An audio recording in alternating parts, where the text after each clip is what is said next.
Bismillahirrahmanirrahim. Alhamdulillahi Rabbil Alamin. Wassalatu wassalamu ala ashrafil anbiya'i wa khatamil mursalin. Nabiyyina wa qudwatina wa qurrati a'yunina. Muhammad ibn Abdillahil Hadil Amin. وعلى آله وصحبه أجمعين ومن سار على هديهم إلى يوم الدين أما بعد. السلام عليكم ورحمة الله وبركاته. Muslimin dan muslimat rahimani wa rahimakumullah, tuan-tuan dan puan-puan sekalian. Alhamdulillah, bersyukur kita kepada Allah Subhanahu wa taala di atas pertemuan kita buat siri yang ke-12 pada pagi ini. Semoga pengisian pada pagi ini diberikan rahmat oleh Allah Subhanahu wa taala. Allah memberikan kita keberkatan, Allah memberikan kita kelapangan. Semoga pengisian kita, ayat-ayat yang kita akan bicarakan pada pagi ini, kita dapat mencari petunjuk-petunjuk, pengajaran dan teladan yang akan menjadi bekalan dalam hidup kita daripada kisah pemuda-pemuda yang melarikan diri demi menyelamatkan iman mereka, demi menyelamatkan pegangan mereka, akidah mereka kepada Allah Subhanahu wa taala. Pagi ini kita akan menyambung ayat nombor 16, yang mana ayat 16 ini telah pun kita bicarakan pada siri yang ke-11 pada minggu lepas. Ayat 16 ini kita belum lagi selesai membicarakan secara keseluruhan, tetapi ada sedikit daripadanya telah pun kita selesai membicarakan, mengambil teladan daripada sebahagian ayat nombor 16 ini, yang mana ayat 16 ini tuan-tuan dan puan-puan boleh merujuk kepada nota yang telah diberikan pada minggu yang lepas. InsyaAllah pada pagi ini kita juga akan menyambung pembelajaran kita pada ayat 17 dan juga pada ayat nombor 18. Namun begitu, nota tuan-tuan tidak mendapat, belum lagi dapat. InsyaAllah selepas daripada kelas ini, nota akan berada di Telegram Akademi Tadabbur Malaysia. Maka di Telegram tersebut, tuan-tuan boleh lihat di bahagian pin. Kat Telegram tu telah dipinkan tentang senarai link bagi nota-nota segala kelas-kelas yang dianjurkan oleh Akademi Tadabbur Malaysia ataupun anjuran daripada beberapa penaja-penaja yang lain. Oleh sebab itu, saya sangat menggalakkan kepada tuan-tuan dan puan-puan supaya berada di dalam Telegram Akademi Tadabbur Malaysia. Kerana dalam Telegram itu, tuan-tuan akan dapat jadual selama 1 minggu. Kalau tuan-tuan berada di beberapa grup WhatsApp, kadang-kadang maklumat itu tuan-tuan akan dapat lambat. Jadi sebab itu saya menggalakkan tuan-tuan dan puan-puan supaya sentiasa merujuk kepada Telegram. Sebab Telegram ni dia boleh masuk beribu-ribu di dalam Telegram, berbeza dengan WhatsApp group. Namun begitu, kalau tuan-tuan rasa janggal dengan Telegram, tak apa. Boleh kekalkan berada di WhatsApp group. Cuma jika tuan-tuan dapat maklumat yang lambat dan sebagainya, maka jawapannya tuan-tuan kena rujuk di Telegram. InsyaAllah ayat 17 dan 18 saya akan serahkan maklumat tu selepas selesai kelas tadabbur kita untuk siri yang ke-12. Mohon kemaafan atas kelewatan menyediakan nota yang sepatutnya dapat dijadikan sebagai panduan dalam pembelajaran kita di atas talian. Sebab di atas talian ni memang kalau mampu kita kena ada nota yang boleh dirujuk. Baik, kita teruskan kepada ayat nombor 16 tanpa memanjangkan penerangan pembukaan, kita terus kepada ayat nombor 16. Ayat nombor 16 ni kita telah baca pada siri yang ke-11 pada minggu lepas. Yang mana ayat yang ke-16 ini dia berkisahkan tentang perbualan mengikut sebahagian ulama tafsir mengatakan ayat 16 ini ia merupakan perbualan di antara sebahagian pemuda-pemuda kepada sebahagian yang lain. Yang mana mereka mengatakan a'udzubillahi minasyaitonirrajim wa izi' tazaltumuhum wa ma ya'buduna illa Allah fa'u ilal kahf. Dan oleh kerana kamu telah mengasingkan diri daripada mereka.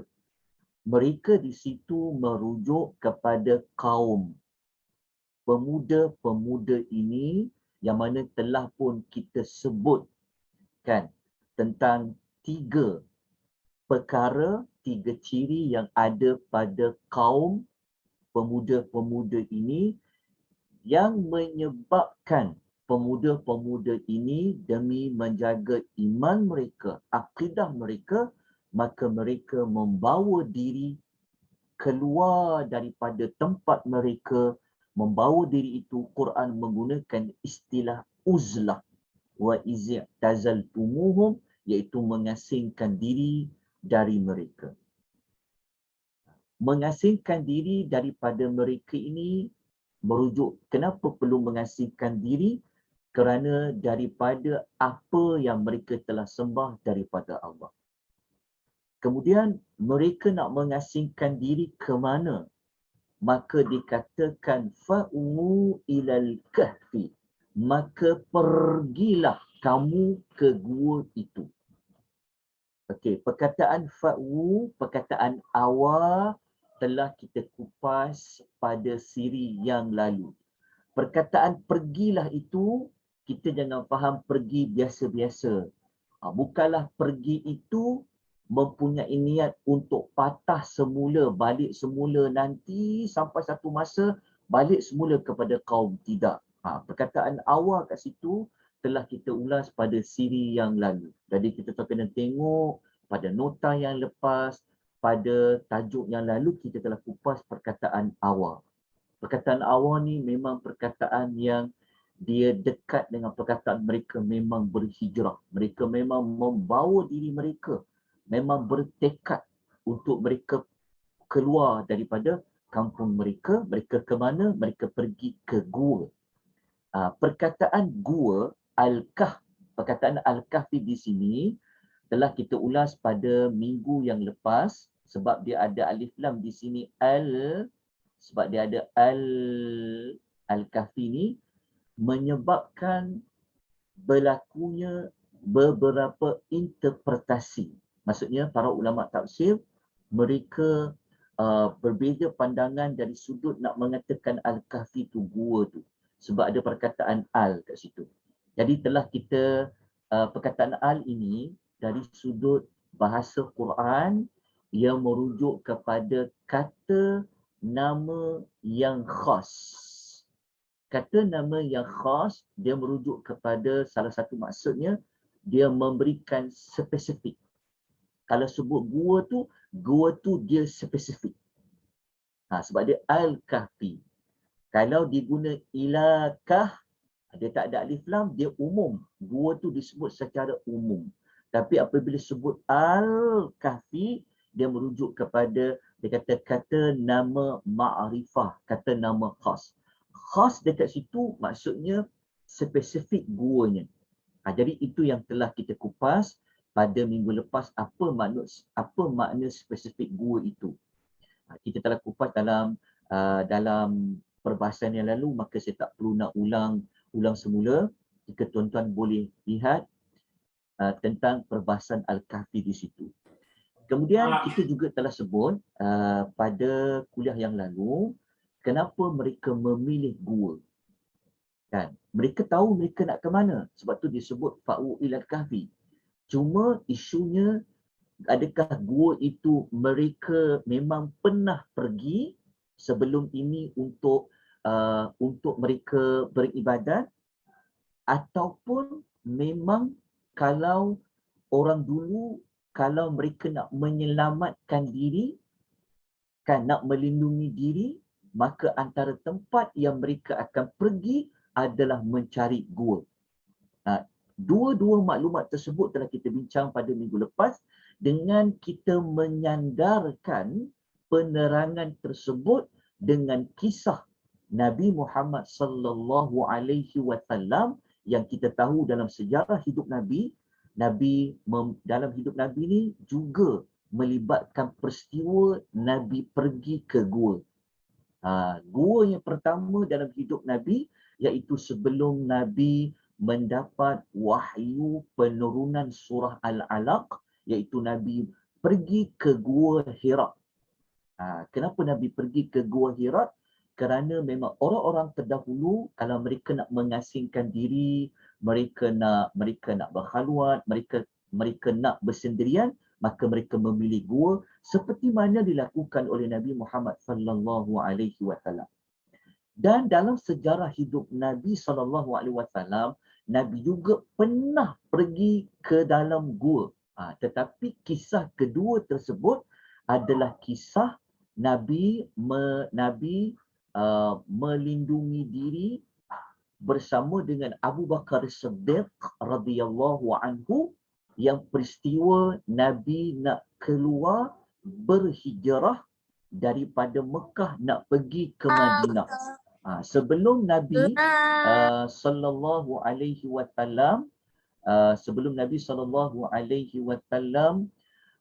masuk ke Madinah, maka Nabi telah mengambil beberapa hari dengan Abu Bakar berada di Gua Thur. Jadi maklumat itu telah saya terangkan pada kuliah yang lalu. Okey. Apabila mereka ini mencadangkan supaya nak pergi kepada gua, maka mereka ini mengatakan apabila kita dah mengasingkan diri kita, kan, daripada kaum-kaum kita itu, lepas tu kita nak pergi kepada gua, maka perlu buat apa lagi? Untuk apa? Nak dapat apa? Maka dalam ayat inilah mereka mengatakan yanshur lakum rabbukum mir rahmatih. Ini adalah perkara pertama. Perkataan yanshur lakum ni, daripada yanshur lakum sampai rahmati ni, ini adalah perkara pertama yang mereka sangat berharap kepada Allah. Apabila mereka dah bawa diri, asingkan diri, mereka nak apa kepada Allah. Kemudian barulah wa yuhayyi lakum min amrikum mirfaqa. Ini perkara yang kedua. Di sini adalah perkara yang kedua yang mereka nak kepada Allah Subhanahu wa taala, sebab mereka dah mengasingkan diri, melarikan diri, kan, kerana mereka tidak mahu sama dengan orang-orang yang kaum-kaum mereka, kan, mereka bawa kepada gua, kan. Jadi mereka bertawakal. Mereka dah usaha, sebab tu mereka melarikan diri, bawa diri memilih ke gua, menunjukkan mereka dah usaha. Dan akhirnya mereka bertawakal, menyerahkan diri mereka, menyerahkan urusan mereka nak berada di dalam gua ini. Mereka telah memohon dua perkara. Ada dua perkara yang mereka minta kepada Allah Subhanahu wa taala dalam ketawakalan mereka kepada Allah, yang sepatutnya kita pun boleh menggunakan dua perkara ini yang kita harapkan kepada Allah Azza wa Jalla. Yang pertama apa? Mereka minta supaya Rabb, iaitu Allah Ta'ala, melimpahkan. Melimpahkan apa? Melimpahkan daripada Allah tu rahmatnya. Perkataan melimpahkan. Di sini insya-Allah kita akan kupas sekejap lagi. Kenapa digunakan melimpahkan daripada rahmatnya? Yang kedua, mereka minta kepada Allah supaya Allah Ta'ala ini wayuhayyi. Wayuhayyi ni macam Allah Ta'ala memberikan mereka kemudahan-kemudahan. Allah Ta'ala sangat mengetahui apa yang mereka perlukan ketika mana mereka berada di dalam gua, ketika mereka membawa diri itu. Allah je yang tahu kan apa yang perlu di waktu-waktu yang akan datang. Kita mungkin boleh rancang, tetapi yang lebih mengetahui apa yang kita perlu sepatutnya minta, Allah saja yang tahu. Sebab itu mereka ini menyandarkan perkara itu kepada Allah dengan mereka kata wa yuhayyi lakum. Dan semoga Allah menyediakan kemudahan untuk urusan kamu mirfaqa. Maksudnya mereka nak Allah Ta'ala nanti sediakanlah apa sahaja dalam urusan mereka itu ketika mereka berada dalam gua itu, membawa diri itu, yang mana segala apa yang Allah beri ini, dia memang bersesuaian dengan apa yang mereka perlukan. Sebab tu mereka mengatakan perkataan mirfaqa, iaitu sesuatu yang berguna untuk mereka. Ini adalah ayat nombor 16 yang kita akan kupas daripada perkataan yarshul lakum dengan juga sampailah mirfaqa yang belum lagi kita selesai membincangkan pada minggu lepas. Kita lihat kenapa guna perkataan yanshur, melimpahkan. Kita kalau dalam bahasa kita fahamlah perkataan limpah. Limpah ni maksudnya bukan cukup-cukup tapi melimpah. Air yang melimpah. Kenapa digunakan perkataan yanshur lakum? Kita lihat apakah ulasan yang dibuat oleh para ulama. Okey. Kita lihat pada kupasan yang dibuat oleh Pak Quraisy Shihab.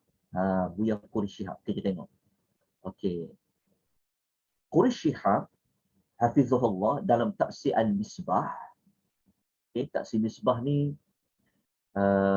kena banyak maklumat yang tuan-tuan boleh dapat manfaat, tapi ada beberapa isu yang tuan-tuan kena ada knowledge jugalah, sebab Pak Quraisy Shihab ni dia ramai orang buat kajian tentang kitab tafsir beliau.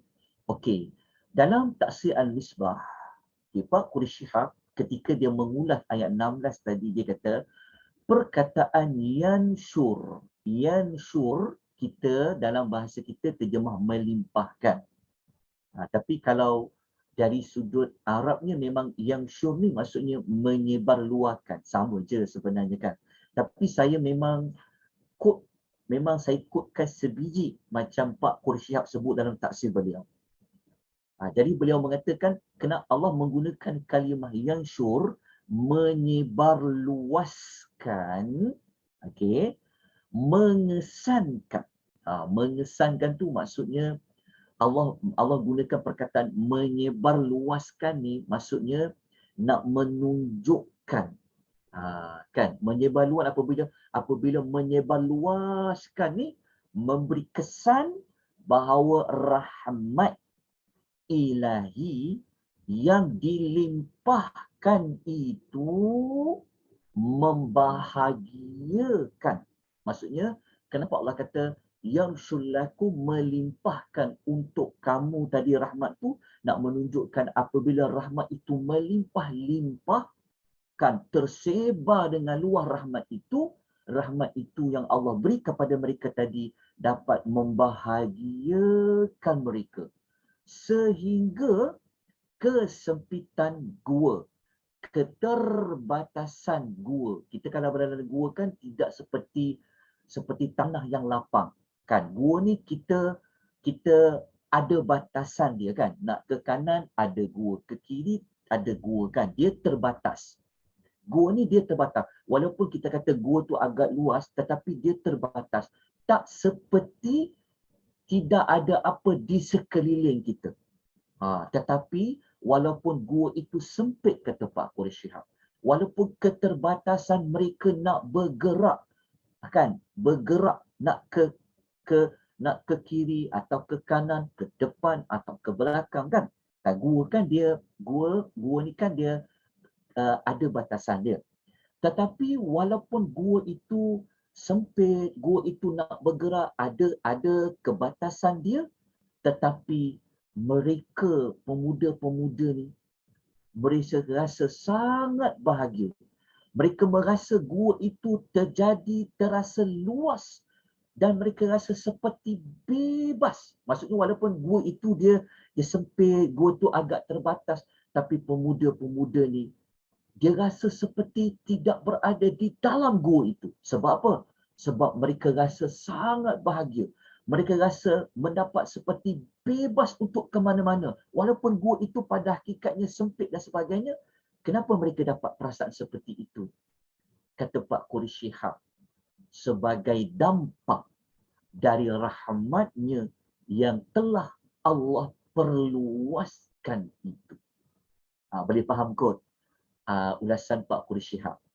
Kan? Tapi saya tulis sebiji perkataan dia, memang saya tak ubah pun perkataan dia sedikit pun, adalah kerana sebenarnya kita pun boleh faham. Kan? Kadang-kadang kita dengar sahabat-sahabat kan, kita menyebutnya kadang seronok dengar pertuturan mereka, tapi kita faham lah. Jadi dekat sini kita dapat merasai, kita dapat menghayati kenapa Allah Ta'ala menggunakan perkataan yansyur, menyebarluaskan rahmat, melimpahkan rahmat tu, sehingga rahmat tu apabila dia melimpah, tak terasa kesempitan gua tadi, keterbasan pergerakan mereka yang manusia rasa bahagia. Kita pun sebenarnya pernah melalui situasi seperti ini. Ada orang walaupun rumahnya sempit, betul tak? Kan, biliknya kecil, betul tak? Tetapi dia rasa sangat bahagia. Berbeza ada orang walaupun dia duduk pada tempat yang luas, rumah yang luas, kan, tetapi jiwa dia terasa sangat sempit. Jadi kalau kita nak dapat berada pada tempat yang sempit dan sebagainya, maka kita sangat memerlukan rahmat Allah. Kalau dapat rahmat Allah ni, kita dah tak kisah dah berada di mana sekalipun. Kita akan terasa sangat bahagia. Kita akan dapat ketenangan, kita akan dapat kebahagiaan. Jadi di sini kita dah dapat antara perkara penting dalam hidup kita, ya, kita terasa macam banyak sangat kan benda-benda menyempitkan dada kita ni. Sebenarnya dada kita boleh menjadi luas seluas-luasnya jika kita mendapat rahmat dari Allah Subhanahu wa Ta'ala. Jadi kita teruskan dengan perbincangan tentang rahmat tadi. Okey, kalau kita tengok gambar rajah ni, okey, dalam suratul Kahfi kita akan banyak menemukan perkataan rahmat. Rahmat, kita banyak menemukan perkataan rahmat sehingga diulang sebanyak 6 kali. Jadi sesiapa yang nak memahami suratul Kahfi, okey, kita kena merasai. Surah Kahfi ni dia dibayangi, bukan dibayangi, suratul Kahfi ni memang suasana suratul Kahfi ni adalah suasana yang penuh dengan kerahmatan dari Allah. Jadi diulang 6 kali perkataan rahmat. Kenapa saya meletakkan bulatan merah pada huruf 16 ini? Maknanya pada ayat 16 ini merupakan perkataan rahmat yang kedua yang kita temui dalam suratul Kahfi. Ada lagi yang ketiga, keempat, kelima dan keenam kita belum jumpa lagi, kita belum sampai kepada ayatnya lagi. Tapi insya-Allah nanti kita akan kupas pada ayat 58. Kita akan jumpa lagi perkataan rahmat. Ayat 65 akan jumpa perkataan rahmat. 82 rahmat, 98 pun rahmat. Jadi kalau kita nak nak perincikan tentang rahmat, nak bagi lebih ada penghayatan tu, maka boleh digunakan suratul kahfi ini sebagai contoh membincangkan tentang rahmat. Sebab kalau kita nak sebut tentang carilah rahmat Allah, cari rahmat Allah, mungkin hanya sekadar teori kan. Mungkin orang tak dapat nak rasa, mungkin orang tak dapat nak bayangkan. Maka cara nak bagi mereka faham, nak bagi mereka boleh menghayati, nak mengukuhkan rahmat tu, ambillah contoh-contoh yang ada di dalam suratul kahfi. Kemudian kita pergi kepada perkataan mirfaqa. Okey, perkataan mirfaqa ni dia dekat ayat yang selepas mereka minta kepada Allah tadi. Yang kedua, mereka minta apa? Mereka minta apabila kita berada dalam gua ni kan, ialah sebab mereka tak boleh nak buat apa-apa kan. Mereka bergantung sepenuhnya kepada Allah.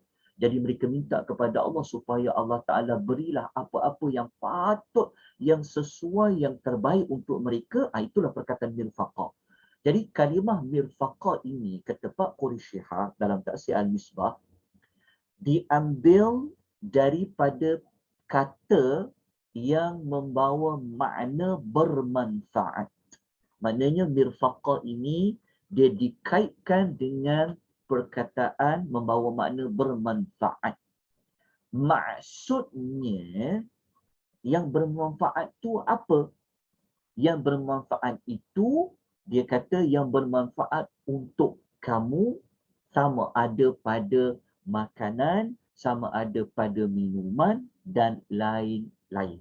Maknanya perkataan mirfaqa ni, kata Pak Quraisyihah, dia merujuk kepada sesuatu yang Allah Ta'ala akan beri, yang Allah beri itu memberikan manfaat kepada pemuda-pemuda itu.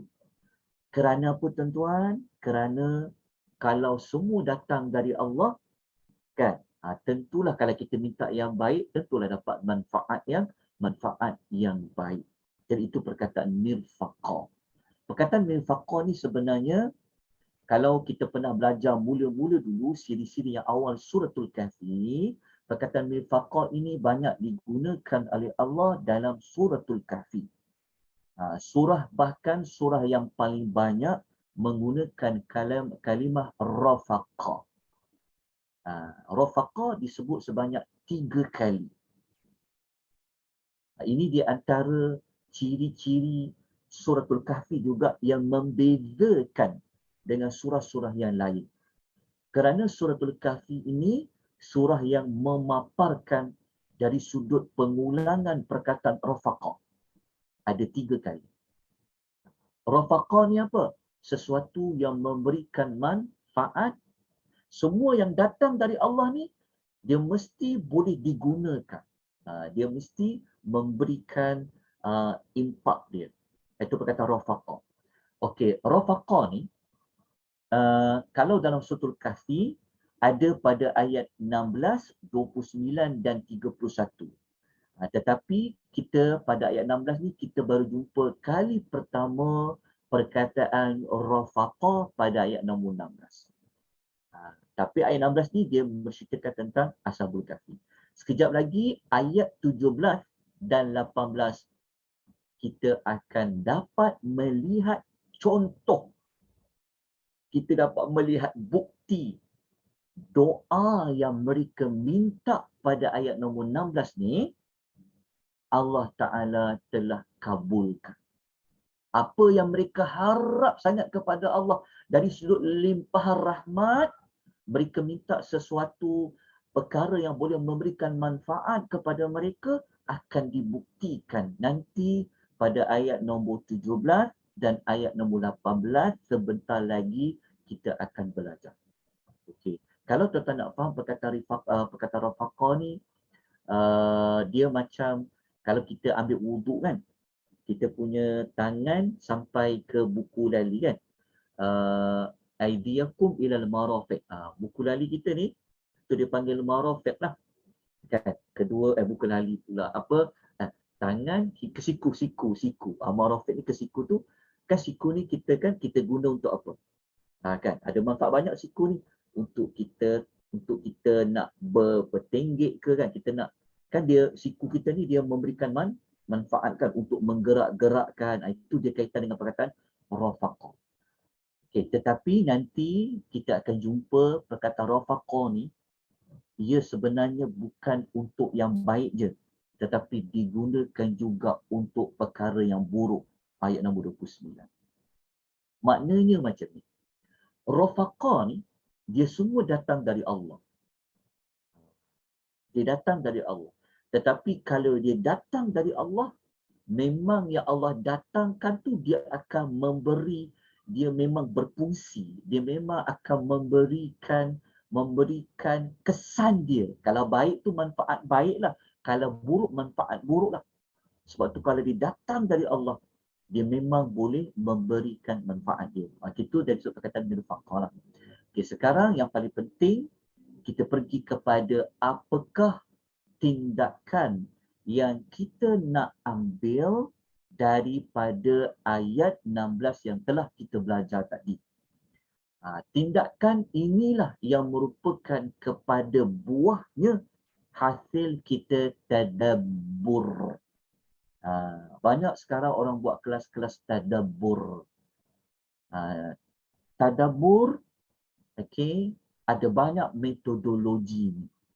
Okay, tetapi pendekatan yang saya gunakan ini adalah untuk kita nak mengubah diri kita. Kalau kita nak ubah diri kita, kita kena buat sesuatu tindakan. Maka tindakan yang kita nak buat ini, tindakan seperti mana yang ada di dalam Al-Quran. Maka apa tindakan yang kita nak ambil daripada ayat 16 ini? Okey, yang pertama. T ini maksudnya tindakan.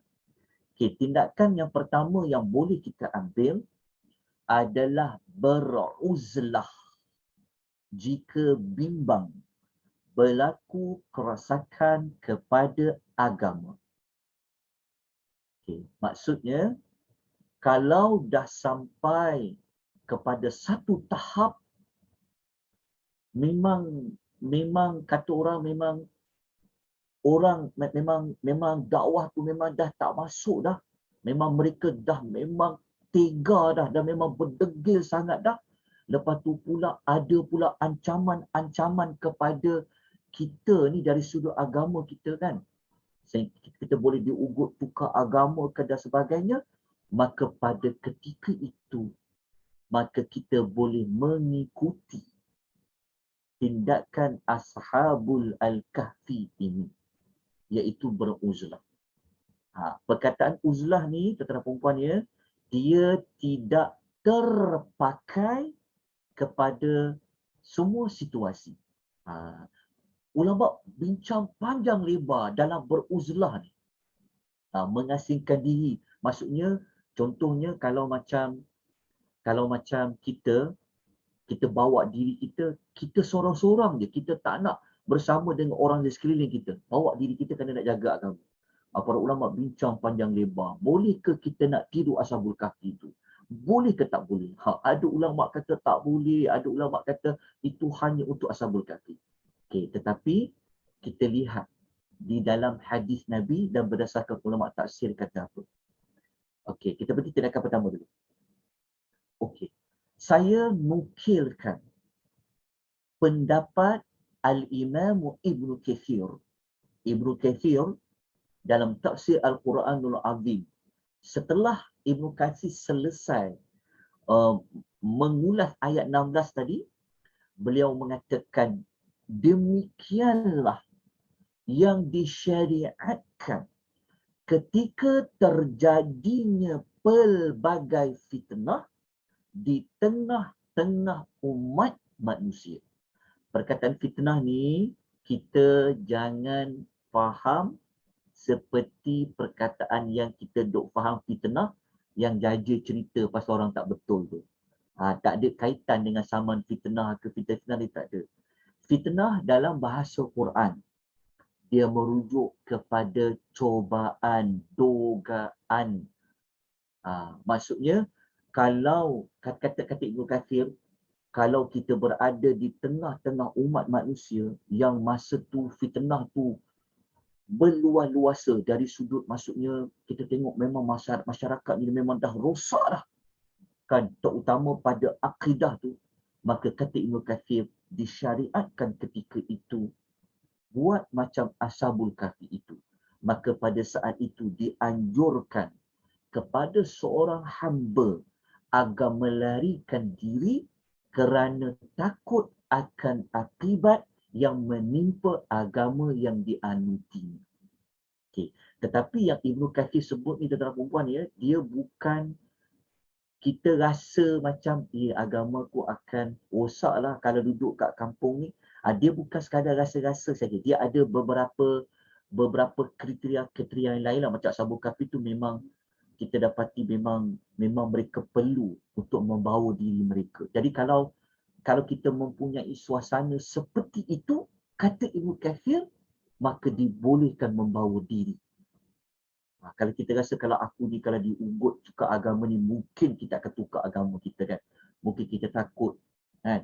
Tapi kalau kita pada keadaan seperti itu, kita boleh membawa diri kita. Okey. Apa yang dikatakan oleh Ibnu Katsir ni, saya akan kuatkan maklumat ini dengan dua hadis dari Nabi sallallahu alaihi wasallam. Okey.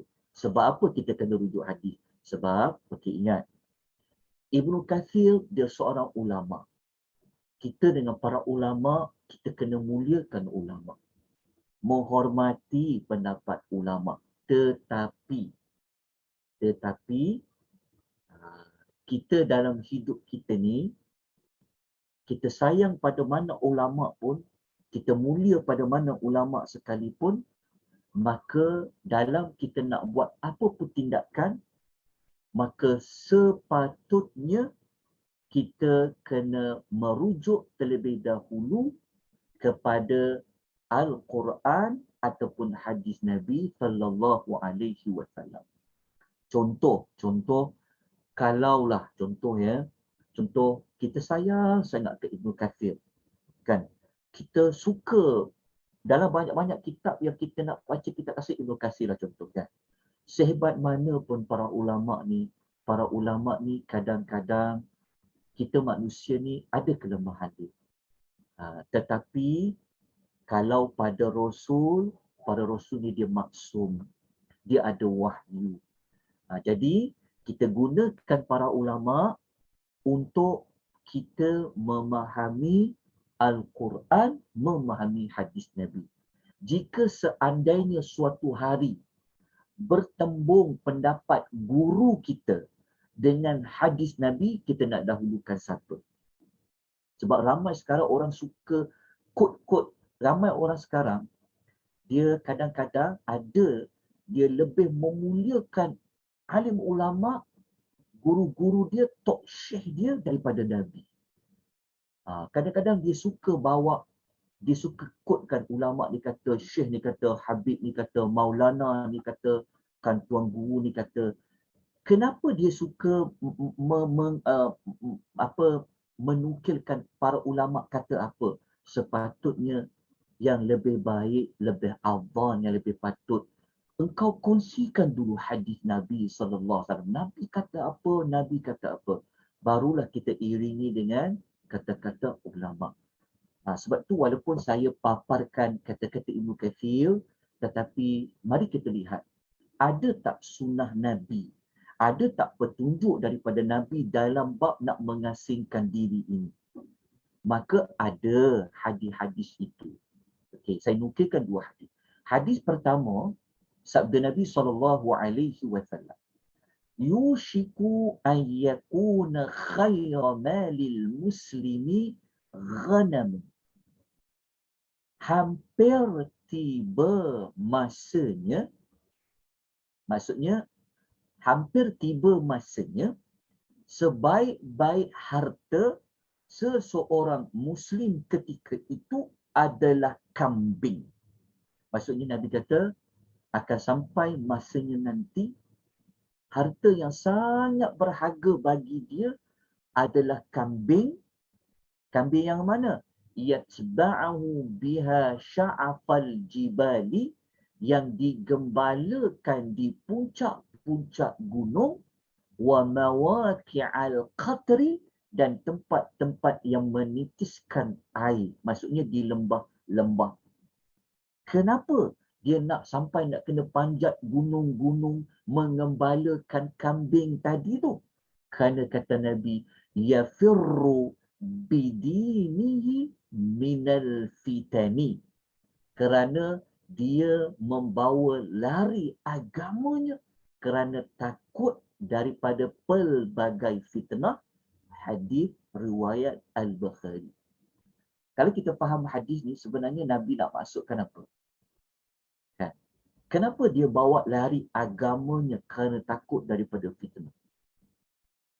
Maksudnya hadis ni menunjukkan wujudnya, adanya perbuatan membawa diri, mengasingkan diri daripada orang ramai. Kalau perlu kita berada di puncak-puncak gunung, kita pergilah. Kan? Tapi nak makan apa kat sana? Maka kita boleh mengembala kambing-kambing, kan, mencari tempat-tempat yang ada sumber air. Kata Nabi, pada ketika itu, itulah harta yang sangat berharga bagi kamu. Nabi kita akan sampai pada waktunya agama ni ada fitnah. Fitnah maksudnya, ada ni menyebut tentang uzlah tadilah. Okay, maknanya kalau ada pihak mengatakan tak ada sunnah Nabi, mana boleh mengasingkan diri? Kan? Kita kata ada hadis Nabi SAW. Maksudnya ini juga sunnah Nabi SAW. Okay, saya kemukakan hadis yang kedua. Hadis kedua ni adalah hadis daripada Abu Sa'id Al-Khudri radhiyallahu anhu. Qala rajulun, ada seorang lelaki, dia berkata kat sini, dia bertanyalah kepada Nabi SAW. Dia tanya apa? Ayyun nasi afdalu ya Rasulullah. Lelaki ni bertanya, siapakah orang yang paling baik, yang paling afdal ya Rasulullah? Apa jawab baginda Nabi SAW? Nabi mengatakan, mu'minun mujahidun binafsihi wa malihi fi sabilillah. Nabi kata orang yang paling baik, kata Nabi, iaitu orang mukmin. Saya kena tunjukkan guna pointer spotlight ya. Nabi kata iaitu orang mukmin yang dia berjuang di jalan Allah dengan jiwa raganya dan juga hartanya. Maksudnya Nabi kata orang manusia yang terbaik, kata Nabi, adalah orang yang sanggup berkorban nyawa dia, harta dia, berperang di jalan Allah. Kata Nabi, itu orang yang terbaik. Lepas tu lelaki ni dia tanya lagi soalan. Dia tanya, summa man? Dia tanya, siapa lagi orang yang terbaik tu? Maka Nabi SAW menjawab.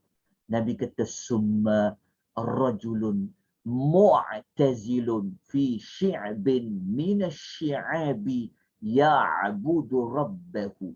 Nabi kata, seterusnya ialah orang yang menyendiri di celah-celah gunung untuk beribadah kepada Rabbnya.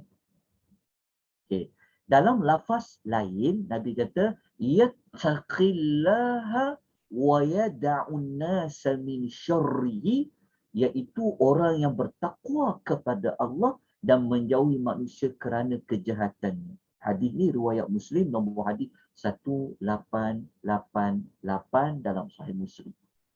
Jadi tuan-tuan dan puan, wujud tak sunnah Nabi tak kalau mengasingkan diri daripada orang ramai seperti mana pemuda-pemuda tadi? Ia juga adalah sunnah Nabi sallallahu alaihi wasallam. Memang boleh. Okay, tetapi adakah terpakai kepada semua orang? Terpakai pada semua orang lah. Tetapi bukanlah maksudnya dia memang kena, maksudnya dia ada banyak, maksudnya dia ada beberapa syarat-syarat lain lah. sehingga dia boleh bawa diri keluar daripada orang ramai. Okey, kalau tuan-tuan nak tengok hadis lain, sila buka kitab ini. Tuan-tuan cari kitab Riyadhus Salihin. Buka pada bab nombor 69. Tuan-tuan akan jumpa dalam bab 69 dalam kitab Riyadhus Salihin. Al-Imamun Nawawi telah menyenaraikan hadis-hadis yang lain. Hadis yang tuan-tuan dapati yang dua ni sebenarnya saya ambil dalam kitab Riyadhus Salihin juga. Supaya sebab kita Riyadhus Salihin ni memang kita ada kelas setiap hari Jumaat pagi membaca hadis-hadis Nabi dalam kitab Riyadhus Salihin. Maka kitab ni senang nak jumpa, senang nak cari. Maka nanti buka pada bab nombor 69. Apa kata Al-Imamun Nawawi? Kata-kata Imam Nawawi ni pada tajuk bab itu memberikan kita satu maklumat. Imam Nawawi kata apa? Bab istihbabil uzlah. Imam Nawawi kata apa? Bab disunahkan beruzlah. Dia kata ketika terjadinya kerosakan pada umat manusia ataupun wazaman pada zaman awil khawfi min fitnati fid din ataupun takut terhadap fitnah yang akan menimpa agama ataupun dia takut terjerumus, terjatuh ke dalam perkara yang haram, perkara yang syubhat dan lain-lain wa nahwiha. Ini bab Al-Imam An-Nawawi tulis dekat bab nombor 69, baru dia bawa datang hadis-hadis tadi. Jadi boleh rujuk dalam hadis-hadis yang lain. Kita tutup tindakan yang pertama ini dengan apakah kesimpulan daripada Ibnu Katsir. Ibnu Katsir walaupun mula-mula tadi dia cakap disyariatkan beruzlah, tapi Ibnu Katsir dia buat lagi penerangan. Dia kata dalam keadaan seperti ini tu maksudnya dalam keadaan seperti pemuda gua tadi, disyariatkan untuk beruzlah dari orang ramai. Dan dekat sini penting untuk saya jelaskan tentang maklumat ini. Dia kata apa? Dia kata dan, sekejap ya.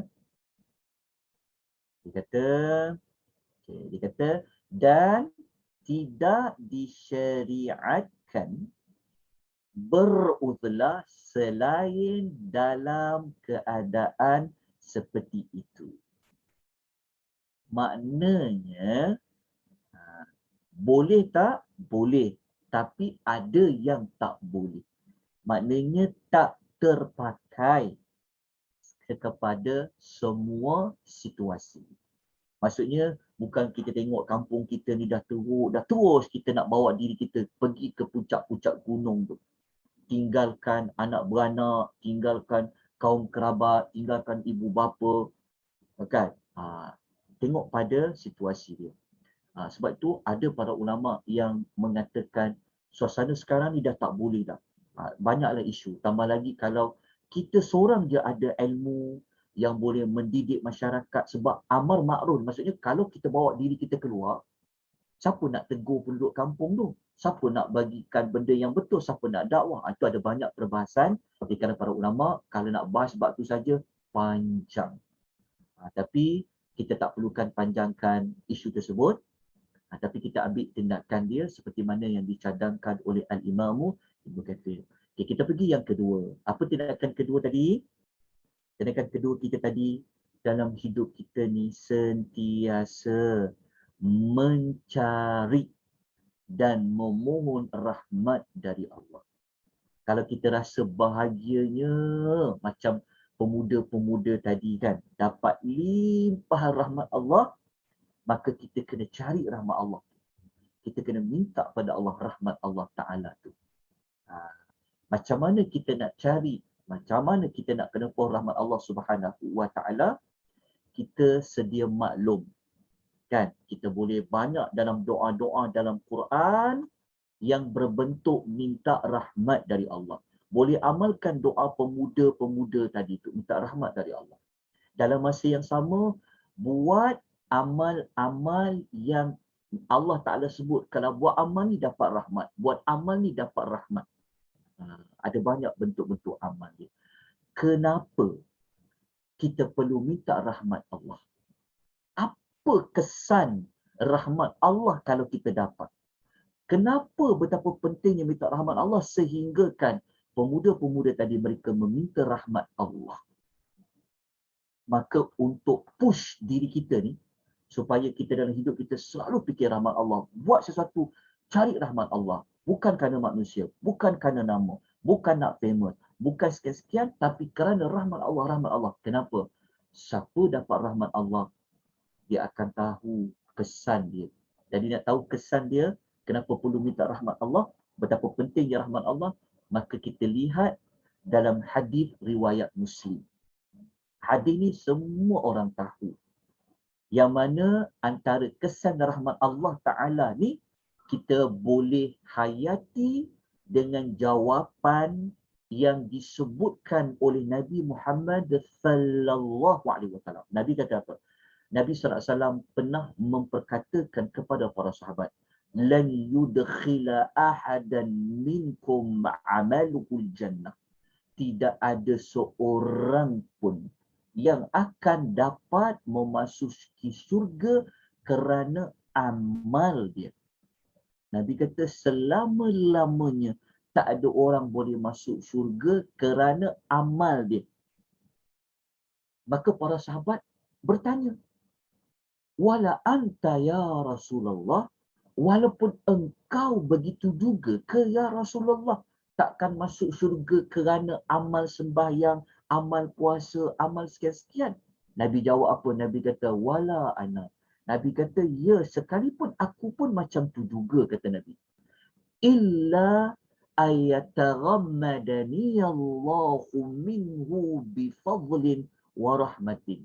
Nabi kata, kecuali jika Allah Ta'ala ni melindungi diriku dengan kurniaan dan rahmatnya.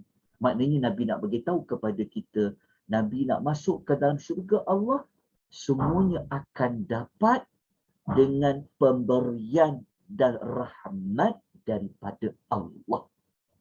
Kita ni kalau banyak puasa sekalipun, banyak solat mana sekalipun, banyak bersedekah mana sekalipun, kita memang tidak layak untuk masuk syurga Allah. Nak tukar ganti syurga Allah dengan amalan sembahyang kita, nak tukar ganti syurga Allah dengan puasa kita, memang tak layak kita. Kenapa, tuan-tuan dan puan? Kerana nikmat yang Allah bagi pada kita ni pun kita tak mampu nak bayar. Okey. Macam mana kita nak bayar nikmat nafas kita ni? Nafas yang kita dapat sedut setiap hari ni, setiap hari kita nak bersedut ni, kita nak bayar dengan apa? Ni, telinga yang boleh mendengar ni, dua belah kiri dan kanan selama ni, bertahun-tahun kita gunakan telinga ni, kita nak bayar dengan apa? Mulut kita boleh bercakap, lidah kita boleh merasa pelbagai rasa, dah bertahun-tahun kita dapat rasa dengan lidah kita. Kita nak bayar dengan apa? Nak bayar dengan nikmat Tuhan ni pun, nak bayar nikmat Tuhan pada panca indera kita pun tak terbayar. Kita nak tukar amal kita nak masuk syurga, memang kita tak akan layak lah. Okay. Tetapi kita akan masuk syurga dengan rahmat Allah. Tuan-tuan jangan salah faham. Bukanlah bermakna kita tak perlu semayang, kita tak perlu berpuasa, kita tak perlu bersedekah. Tak. Bukan maksudnya sebegitu. Maksudnya adalah apa yang Nabi nak cakap ni bahawasanya dari sudut nilai. Nilai syurga tu dengan nilai amal ibadat kita memang tak setara. Kan? Tetapi kalau orang tanya, macam mana nak dapat rahmat Allah Ta'ala tu nak masuk syurga? Lah, nak dapat rahmat Allah tu dengan sembahyang lah, dengan puasa lah, dengan berzakat lah, dengan bersedekah lah. Kita jangan salah faham dari sudut amal tadi. Maknanya macam ni. Maknanya, kita sembahyang kerana nak dapat rahmat Allah. Kita berpuasa kerana nak dapat rahmat Allah. Kita membaca Quran kerana nak dapat rahmat Allah. Kita bersedekah kerana nak dapat rahmat Allah. Apabila kita dapat rahmat Allah, maka ke syurgalah kita. Itulah Nabi kata, masuk syurga dengan rahmat Allah Subhanahu wa taala. Kemudian kita kuatkan lagi tentang betapa pentingnya dalam doa-doa kita. Dalam amal ibadat kita, kita perlu buat untuk mencari rahmat Allah. Kan? Kerana kalau kita baca dalam suratul Kahfi, saya gunakan balik suratul Kahfi, tapi pada ayat 58, insya-Allah nanti kita akan belajar secara terperinci. Kita boleh temui ayat 58 ni muka surat 300, kita akan dapati pentingnya rahmat Allah Ta'ala ni. Apa impak rahmat Allah Ta'ala ni kepada manusia? Kalau kita baca ayat ni, Allah Ta'ala mengatakan, وَرَبُّكَ الْغَفُورُ ذُو الرَّحْمَةِ, Tuhanmu maha pengampun lagi melimpah-limpah rahmatnya. Ini perkataan rahmat yang kita jumpa pada ayat 58 dekat sini. Allah mulakan ayat 58 dengan menyebut rahmatnya yang banyak. Okey, kenapa dengan rahmat Allah yang banyak ni? Lau yu'akhidhuhum bima kasabu la'ajjala lahumul azab. Allah kata, jika dia nak azab, jika dia nak seksa manusia ni dekat dunia disebabkan apa yang mereka telah buat, tentulah Allah Ta'ala akan segerakan azab itu menimpa mereka. Maknanya ayat ni Allah bagi tahu apa tahu? Allah Ta'ala bagi tahu kepada kita, kalau kita faham, Allah Ta'ala kata apa? Maksud dia, kalau dekat dunia ni, dosa-dosa yang kita buat ni, Allah je yang tahu. Allah saja yang tahu apa dosa yang kita telah buat pada Allah. Kalau Allah Ta'ala ni nak balas dosa-dosa hamba-hambanya dekat dunia ni, itu perkataan segera tu, la'ajala tu. Kalau Allah nak segerakan, maknanya tak payah tunggulah ke akhirat, dekat dunia juga balas, habis kita semua. Kita faham tak? Maksudnya Allah kata apa? Jika Allah Ta'ala nak siksa kita, kan nak balas dosa kita buat dekat dunia, nak segerakan, tentu Allah boleh buat. Tentu Allah boleh buat. Tapi Allah buat tak? Allah Ta'ala kata, bal lahum maw'idun lan yajidu min dunihi maw'ila. Bahkan ditentukan bagi mereka satu masa yang mereka sekali-kali tidak akan dapat sebarang tempat perlindungan yang lain daripadanya. Maknanya Allah Ta'ala bagi peluang lagi. Allah tak on the spot. Maksudnya Allah tak immediately. Allah tidaklah, contohnya yang kita buat dosa apa? Contohnya kita buat dosa, kita fitnah orang. Betul tak? Allah Ta'ala tak hantar azab tu cepat-cepat pada kita. Allah Ta'ala tangguhkan dulu. Kan contohnya kalau hari ni, pagi ni pun kita dah buat banyak dosa. Semalam kita dah buat banyak dosa. Contohnya kita buat 10 dosa. Kalau bukan kerana rahmat Allah. Kalau bukan kerana rahmat Allah, habis kita 10 dosa kita buat semalam. Allah Ta'ala boleh hantar peti panah kita, betul tak? Allah Ta'ala boleh runtuhkan bangunan. Allah Ta'ala boleh hempak kita dengan bangunan. Allah Ta'ala boleh perintahkan tanah ni yang kita pijak tu. Allah Ta'ala boleh bagi bumi ni bergegar, terbelah, masukkan kita dalam tanah. Allah boleh buat tu. Betul tak? Allah boleh buat tak? Allah boleh buat seperti mana Allah buat dekat Fir'aun. Allah boleh buat seperti mana Allah buat kat kaum Lut. Betul tak? Kan? Kita tahu kan, banyak benda-benda masalah sosial kat negara kita ni kan. Kan, dari sudut homoseksualnya, contoh dari sudut lesbiannya, dari sudut macam-macam lah. Kan? Kalau dosa tu Allah nak balas macam kaum Lut, habis. Tapi Allah Ta'ala tidak segerakan. Allah bagi penangguhan, Allah bagi masa lagi. Sebab apa Allah bagi macam tu? Disebabkan apa? Disebabkan burahmah. rahmat dari Allah Azza wa Jalla. Sebab tu kita ni sangat bersyukur kepada Allah. Sangat-sangat bersyukur kepada Allah kerana Allah itu mempunyai limpah rahmat dia yang sangat besar. Kalau kumpul semua dosa-dosa rakyat ni, kalau kita nak kumpul dosa-dosa kita semua ni, rasanya kita tak ada dah hari ni. Kita tengok dalil lain. Ni dalil lain dalam surah An-Nahl ayat nombor 61. Ayat 273. Ayat ni dia menerangkan hasil, maksudnya menerangkan kalau Allah Ta'ala balaslah dosa kita buat cepat-cepat dekat dunia kan, apa jadi kepada kita? Ayat ni bagi jawapan. Allah Ta'ala kata apa? Walau yu'akhidhullahu an-nasa bizulmihim ma taraka 'alaiha min dabbatin walakin yu'akhiruhum ila ajalin musamma. Allah Ta'ala kata apa? Kalaulah Allah nak menyiksa manusia disebabkan kezaliman mereka. Kita ni banyak zalim pada Allah, tuan-tuan. Betul tak, tuan-tuan? Kita banyak buat dosa kita pada Allah. Allah Ta'ala kata, kalaulah Allah Ta'ala nak siksa manusia disebabkan kezaliman mereka ni, tentu Allah Ta'ala tidak biarkan di muka bumi ini satu makhluk pun yang hidup melata.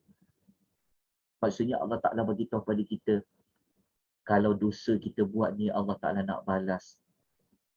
Tak ada kita ni dah. Kita dah tak ada dah. Betul tak, tuan-tuan? Setuju tak? Ya, tuan-tuan, Allah Ta'ala bagi tahu dalam Quran. Tetapi Allah Ta'ala bagi kita tempoh pada satu masa yang tertentu. Tapi apabila masa tu sampai, kita tak dapat lagi nak lari daripadanya walaupun sesaat. Nak cepatkan pun tak boleh, nak lambatkan pun tak boleh. Jadi kita sangat bersyukur pada Allah Azza wa Jalla. Kita boleh lagi bernafas.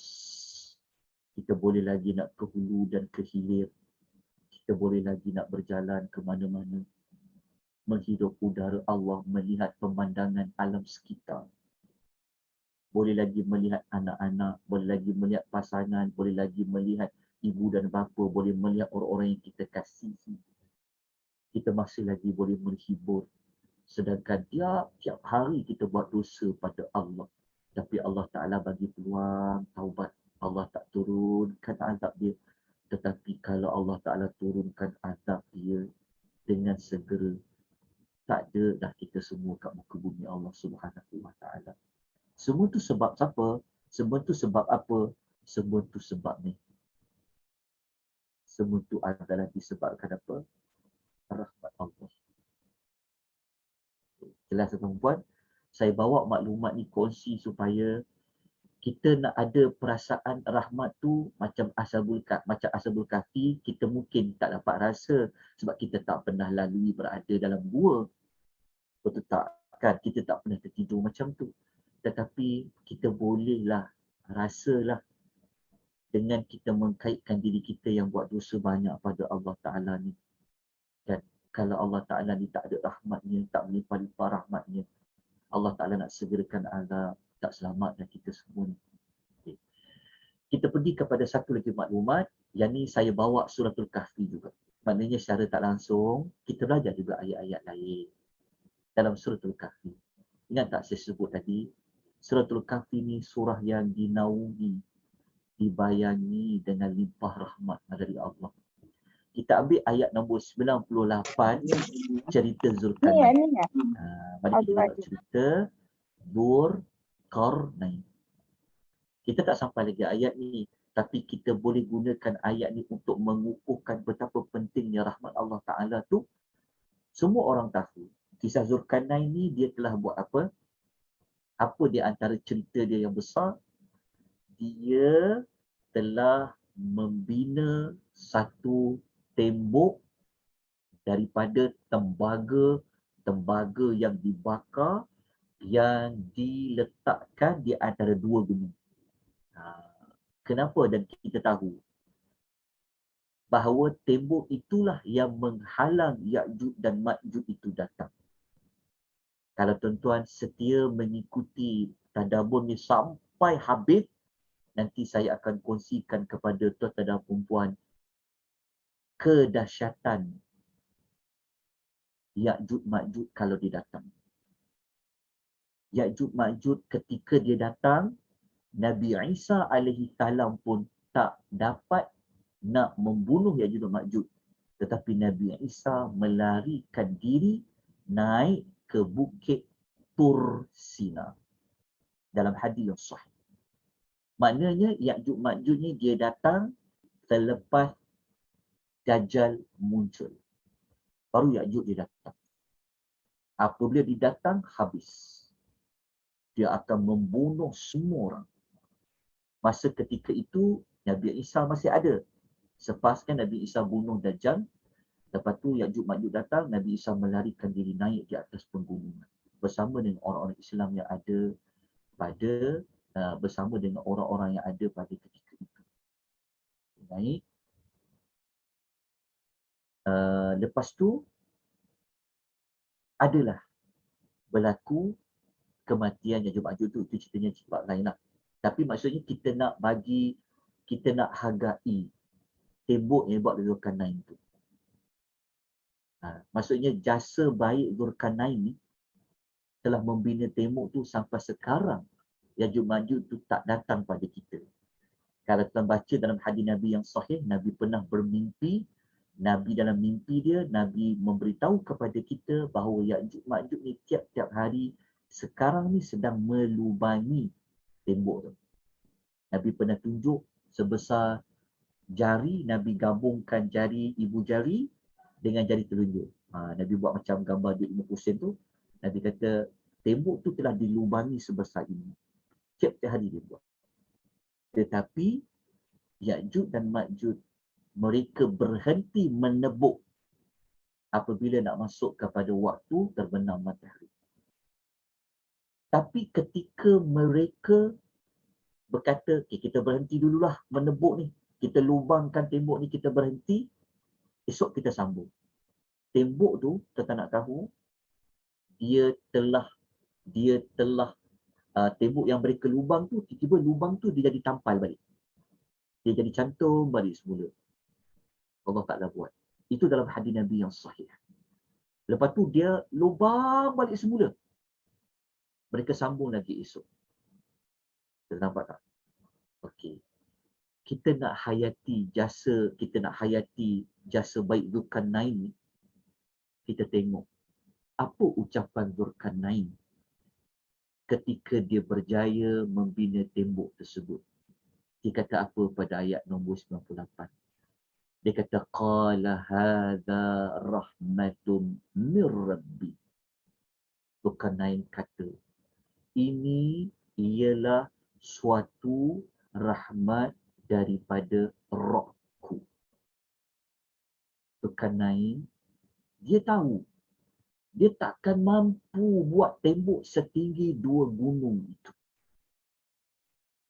Boleh buat dengan kukuh. Tetapi Zulkarnain dia kenal Allah. Dia tahu bahawasanya dia berjaya membina tembok di antara 2 gunung itu adalah daripada rahmatnya Allah Subhanahu wa Ta'ala. Kalau bukan kerana rahmat Allah Ta'ala itu tetap sampai sekarang ni, betul tak? Tentu Ya'juj dan Ma'juj sudah datang pada kita. Nanti saya baca tentang hati-hati Ya'juj Ma'juj. InsyaAllah. Sampai kepada ayat 98, nanti kita akan sebutkan hadis panjang lebar tentang Ya'juj dan Ma'juj ni yang mereka sebenarnya sudah ada. Berada di sebalik tembok yang dibina oleh Zulkarnain. Jadi untuk kita rasa, untuk dapat rasa besarnya cari rahmat Allah ni, yang selalu orang sebut rahmat Allah Ta'ala ni, kita dapat menghayatinya di sebalik tembok Zulkarnain tersebut. Okey. Jelas kat sini. Okey, kita lanjutkan dengan ayat yang ke-17. Maka habislah ayat nombor 16, kita boleh ambil 2 tindakan tadi. Moga-moga kita belajar minggu demi minggu, kita semakin dekat dengan Allah, kita menjadi semakin baik dengan Allah, iman kita semakin kuat, iman kita semakin mantap, kepergantungan kita dengan Allah ni semakin banyak. Walaupun kita baru sampai ayat baru 16. Kita belajar Quran ni sebenarnya bukan kita nak tahu banyak, tetapi kita kena ambil tindakan tu yang banyak. Bukan kita tahu teori, bukan kita tahu maklumat, tetapi pada tindakan itu yang penting. Buat apa kalau kita hafal satu suratul kahfi, kan kita hafal semua ayat satu suratul kahfi, kan? Tetapi kita tak berubah apa-apa. Iman kita tak semakin kuat. Kita dengan Allah tak semakin dekat. Buat satu amal bukan cari rahmat Allah. Jadi tidak ada faedah. Maksudnya bukan tak ada faedah hafal. Hafal tu ada faedah dia. Tetapi manfaat utama tu tak dapat. Sebab tu kalau tuan-tuan ikut kelas tadabbur yang saya bimbing ini, tuan-tuan dan perempuan, minta maaf lah, saya memang tak akan laju-laju nak cepatkan habis untuk mempelajari surah Al-Kahfi ini. Jadi ini pun rahmat dari Allah. Allah bagi kita boleh belajar online, kan. Jadi kita ambillah kesempatan ni untuk kita menghayati dan ambil tindakan tu paling penting sekali. Kalau orang yang dia nak rasa kemanisan ayat Quran tu, dia nak rasa ayat Quran tu memang dia adalah petunjuk, dia cuba ambil tindakan daripada tindakan yang telah kita cadangkan tadi. Okey, kita terus kepada ayat nombor 17. Ayat 17 ni saya minta maaf kerana tuan-tuan belum lagi mendapat nota pada ayat nombor 17. InsyaAllah lepas kelas ni saya akan berikan nota tersebut. Saya akan letakkan di dalam buku terakhir. InsyaAllah. Okey, kita terus pergi kepada ayat nombor 17. Okey, ayat 17 ni cuba kita lihat di ke atas sekali tu. Kita akan jumpa perkataan bukti rahmat dari Allah. Maknanya kalau ayat 16 tadi, mereka sangat memerlukan rahmat Allah, kan? Mereka berdoa kepada Allah nak dapat rahmat Allah Ta'ala tadi. Allah Ta'ala dengar tak mereka minta apa? Allah Ta'ala tahu tak dalam sanubari mereka nak minta apa pada Allah? Sudah tentu Allah Ta'ala tahu. Maka Allah Ta'ala kabulkan. Apa yang mereka nak ini kita boleh lihat pada ayat nombor 17. Ayat 17 ni adalah ayat yang telah membuktikan apa yang mereka minta itu telah dikabulkan oleh Allah Azza wa Jalla. Jadi kita baca pada ayat dia.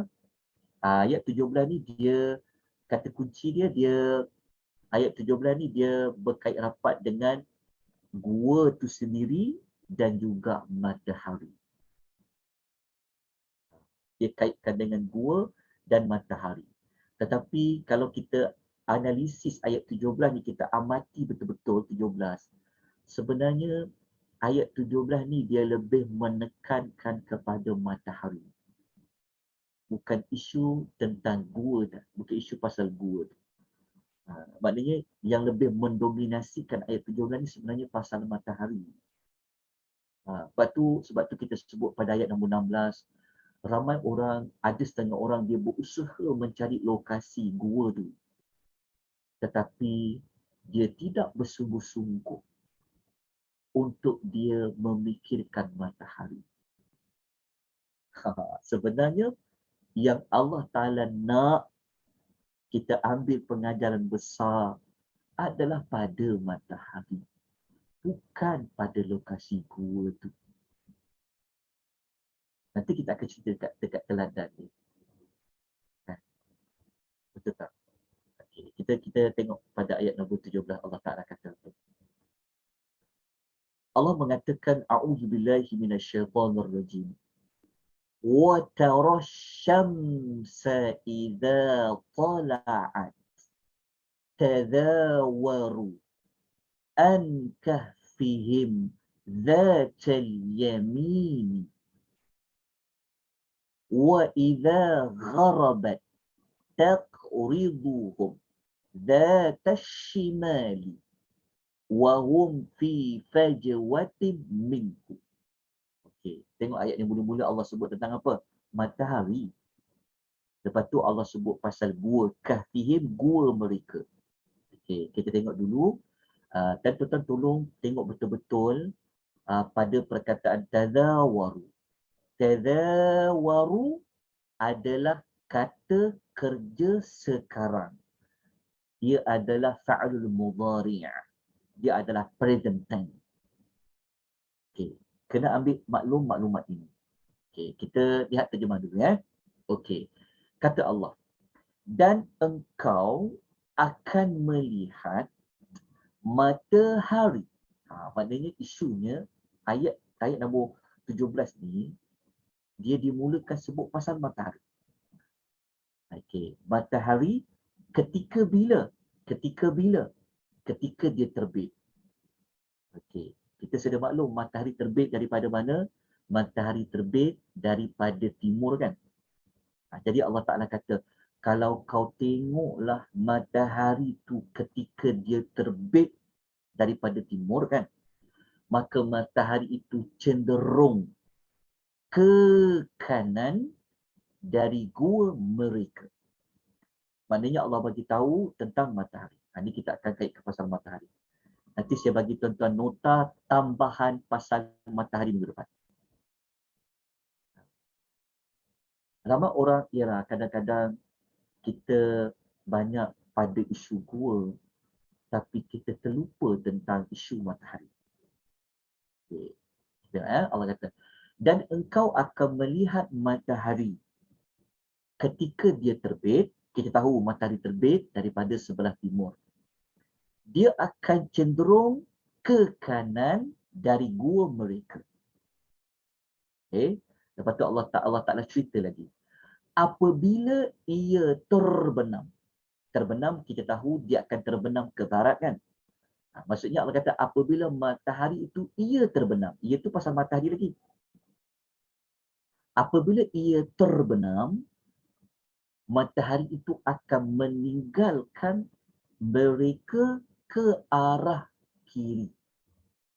Mereka ke arah kiri. Maknanya waktu matahari terbit, dia sebut cenderung ke arah kanan. Apabila dia terbenam, meninggalkan mereka ke arah kiri. Okay. Fahamkan maklumat ni dulu. Lepas tu Allah Ta'ala kata pemuda-pemuda tadi mereka berada di mana? Allah kata mereka berada di dalam satu lapangan di gua itu. Maknanya mereka bukan berada depan-depan pintu. Maknanya mereka berada dalam sikit. Dalam gua tadi. Okay. Kita nak kena kontrol suara. Okay. Mereka berada dalam satu lapangan di gua itu. Lepas tu Allah Ta'ala tutup pasal matahari ni. Allah Ta'ala kata yang demikian itu sebahagian dari ayat-ayat ataupun tanda-tanda membuktikan kekuasaan Allah. Jadi kita nak lihat dekat sini. Yang demikian tu dalika ni apa? Yang demikian tu Allah nak merujuk kepada apa? Perkataan yang demikian ni. Kalau kita fahami ayat ni, sebenarnya Allah Ta'ala nak merujuk kepada apa? Allah Ta'ala nak merujuk kepada matahari ke? Allah Ta'ala merujuk kepada gua? Dua-dua tu ada kaitan. Ada kaitan. Tetapi yang sebenar-benarnya yang lebih mendominasikan cerita sebenar adalah pasal apa? Pasal matahari. Okay. Gua ada juga, tapi sebenarnya yang utama pada matahari. Okay. Yang demikian ni maksudnya, yang demikian tu maksudnya pasal isu matahari tu dan juga isu gua lah, tapi dia banyak pada matahari. Jadi Allah kata isu matahari ni, maksudnya matahari dia terbit, dia terbenam, dia terbit, dia terbenam loh, merupakan di antara sebahagian tanda-tanda kekuasaan Allah. Jadi kita terus kepada ni dulu. Pada ayat semula. Okey. Kita ambil pada ayat ni dulu. Yang ni kita tinggal dulu, yang dekat sini kita tinggal dulu. Okey, kita tinggal dulu. Kita biarkan dulu ayat ni. Okey, kita mula daripada sini. Jadi kita tinggal dulu ya. May yahdillah ni. Nanti kita akan sambung. Kita kupas dulu ayat ni. Okey, jadi kalau kita baca ayat ni tadi, kan Allah sebut tentang apa? Wa tarasyamsa, matahari, idza apabila dia talaat, dia terbit. Kan tadawaru, dia cenderung, dia condong, dia cenderung. Maksud dekat sini, kenapa saya kata dia tadawaru? Kenapa saya kuningkan perkataan tazawaru dekat sini? Dia adalah kata kerja sekarang.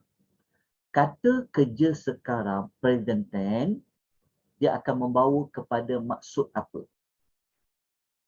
Sebab tu kalau nak faham Quran, nak lebih ada penghayatan, kalau jumpa pada kalimah menunjuk kepada verbs, merujuk kepada kata kerja, cuba tengok dulu.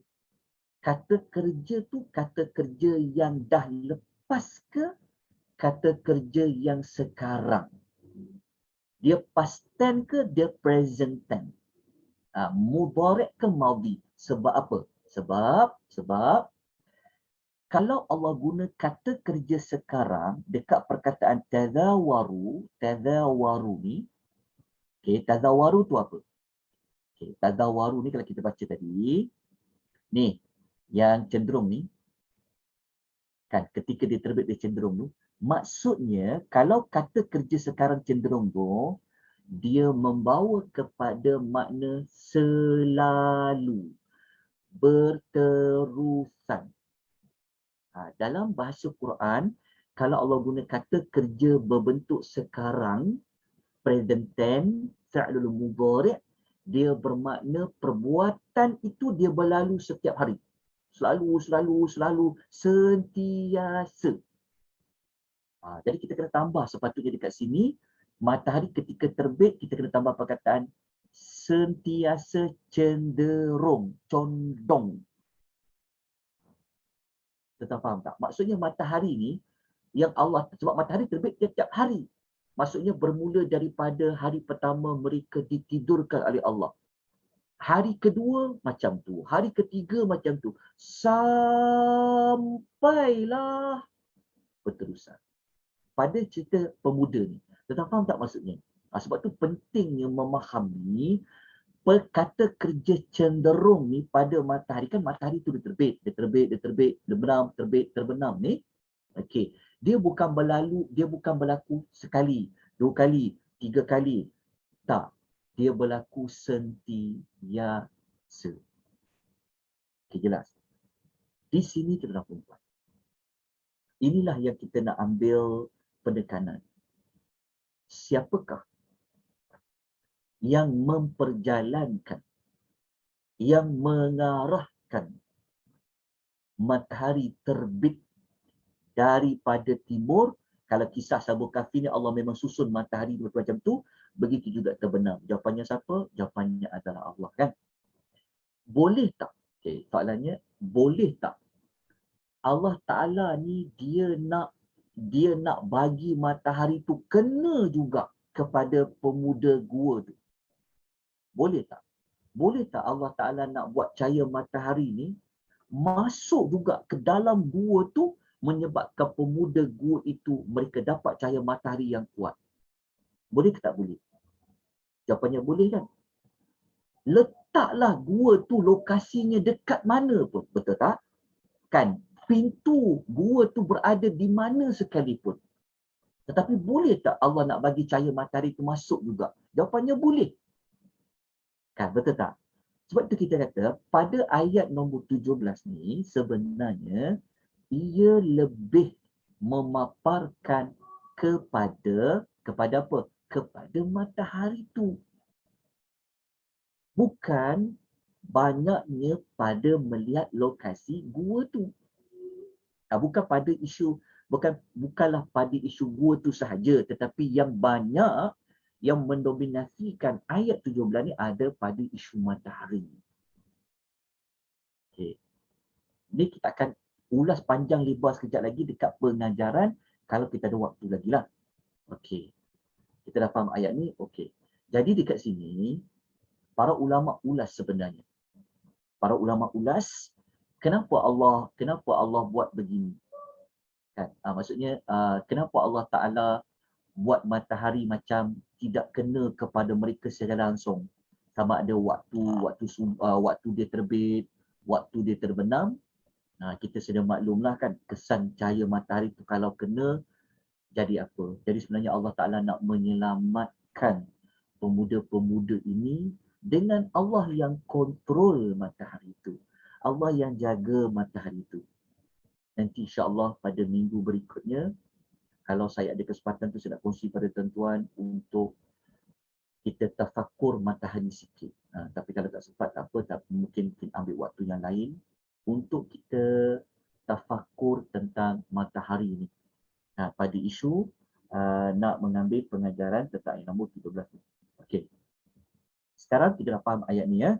Kita dah faham sampai ayat sampai kepada ayat dzalika min ayatillah. Okey. Cuba tuan-tuan perhatikan perkataan dzalika. Dzalika. Perkataan dzalika dekat sini, okey. Dzalika dekat sini dzalika ya. Kalau kita baca terjemahan, dia kata yang demikian itu. Dia begini. Dekat ni kita kata yang demikian kan.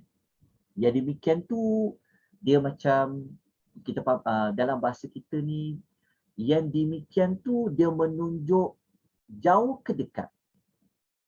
Yang demikian itu. Dia kalau sebenarnya zalika dekat sini kalau bahasa kita mudah, kita nak terjemah dia itulah. Itu sebenarnya lebih senang faham. Zalika ni dia menunjuk kepada itulah sebahagian ayat-ayat Allah.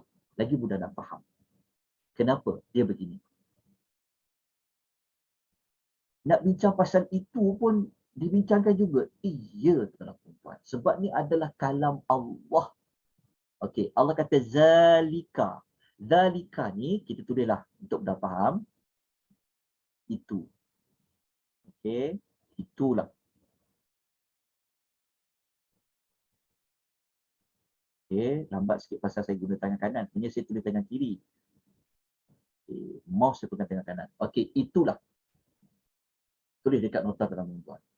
Kita tahu terjemahan tuan-tuan dia tulis apa. Dari zalika ni dia macam perkataan itulah. Dia kalau kita baca surah Al-Baqarah kan, kita jumpa yang mula-mula apa? Zalikal kitab. Zalikal kitab. Maksudnya itulah al-kitab. Itulah. Zalika ni sebenarnya itulah. Itulah sebahagian dari ayat-ayat Allah. Maknanya Allah nak kata isu matahari ni yang selalu kalau terbit macam mana, kalau dia terbenam bagaimana, kata Allah Ta'ala, Allah kata itulah sebahagian daripada ayat-ayat Allah. Okey, isunya adalah kenapa Allah tak kata inilah. Kenapa Allah kata inilah?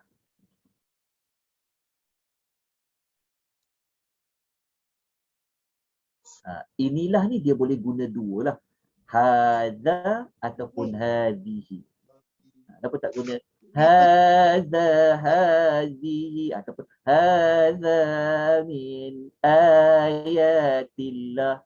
Kenapa tak guna inilah? Kenapa guna itulah? Zalika. Ada sebab.